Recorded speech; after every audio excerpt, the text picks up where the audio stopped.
Welcome back to today's explainer. So picture this. You've got a franchise that is literally built from the ground up on making you feel tiny, helpless, and completely powerless. What happens when you take the player and physically drop them inside that terrifying world using VR? Does stripping away that nice, safe third-person camera actually make the horror better, or does losing that carefully crafted perspective completely ruin the storytelling? Well, we are going to dive into exactly that today, looking at one of the most highly anticipated horror releases of the year.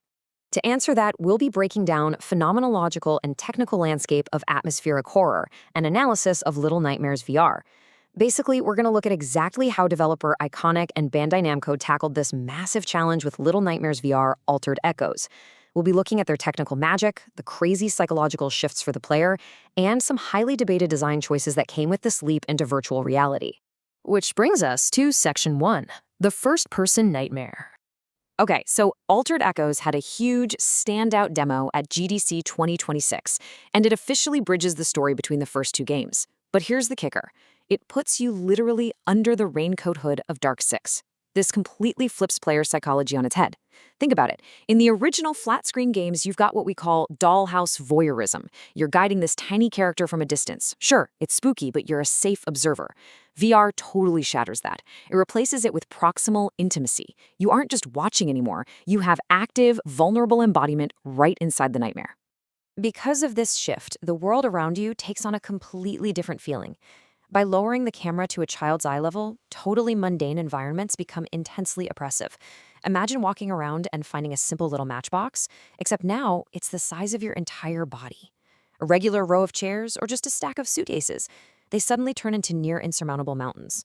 You have to physically crane your neck up to see the tops of tables and look straight down into these massive, yawning chasms. Let's move to Section 2, a terrifying sense of scale. The developers absolutely knew what they were doing here. They leaned super hard into the franchise's inherent scale phobia, knowing this oversized world would be exponentially more disturbing at human eye level. You're physically interacting with the environment now instead of just doing flat-screen puzzle mechanics. And honestly, it's brutally effective. During pre-launch testing, they saw some visceral reactions. Get this, one incredibly tall playtester was so paralyzed by the scale, he spent an entire chapter literally cowering on the real-world floor. He was just too terrified to even lift his head to see what might be looming above him in the nowhere. Moving right along to Section 3, optimizing the shadows.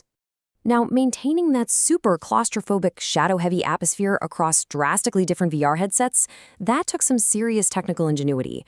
Real-time dynamic lighting in VR is just wildly demanding on hardware. So Iconic built this advanced multi-platform architecture in the Unity engine. They used a high-end GPU light mapping tool called Bakery alongside spherical harmonics to essentially bake or paint these deep, permanent shadows directly into the textures. Add in some clever zone-based visibility using tight corridors and fog to manage memory, and they basically preserve the cinematic look without tanking the performance. And this pipeline is exactly why the game can scale so beautifully. Altered Echoes launched first as a timed exclusive on PSVR 2 on April 24th. And honestly, PSVR 2 players got a huge treat, benefiting immensely from OLED panels delivering deep blacks with no reprojection at a native 90 Hz. But what does this teach us about the upcoming platforms? Well, PC VR will obviously push the highest texture resolutions on its Ultra preset, hitting 90 to 120 Hz. But for the MetaQuest 3 standalone version, while it will totally capture the core atmosphere, you're likely going to see some slight distance flatness to accommodate the limits of mobile hardware, running at a variable 72 to 90 Hz. All right, Section 4, the comfort controversy. Adapting a meticulously crafted cinematic game to VR definitely caused some friction. In their quest to prevent motion sickness, the developers made some highly polarizing design choices. The game forces a permanent hoodie vignette that frames your vision at all times, meant to simulate Dark 6's raincoat. They also mandated snap turning. As you can see, the developers stated outright that this was all intentionally designed to focus the gaze, reduce motion sickness, and ground the player. Well, the VR enthusiast community had a completely different reaction. Vocal VR veterans pushed back hard. They argued that blocking roughly 35% of their view and completely restricting smooth movement actually destroyed the very immersion it was supposed to protect. One player perfectly summed it up, saying it felt like looking at the world through a triangular hole, not a hoodie. So you had this massive divide.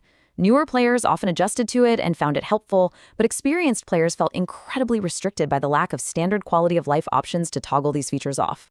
Which brings us to Section 5, the verdict on VR horror.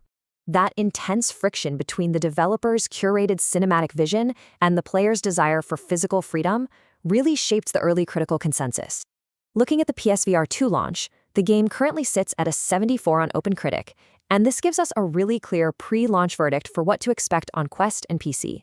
It's a game deeply, deeply praised for its undeniable atmosphere, but heavily penalized for those inflexible mechanics. The takeaways are super consistent across the sources we analyzed. The atmosphere, dread, and scale are just unmatched. And the spatial Foley audio? Spectacular. Hearing bare footsteps and heavy breathing right in your ear is terrifying. On the flip side, reviewers called the stealth puzzles pretty basic or bang average, and the whole thing is a very concise 2 to 4 hour runtime with missing quality of life options. But here's why it fits right at the top of the VR horror landscape. It might lack the deep combat of The Walking Dead Saints and Sinners or the mechanical freedom of Resident Evil VR mods, but its oppressive terror puts it right up there with titles like Made of Scar VR, Half-Life Alyx, and Batman Arkham Shadow. It is easily the most anticipated horror port for Quest players this year. So let's circle back and definitively answer the question that kicked off today's explainer. Does losing the third-person camera hurt the storytelling?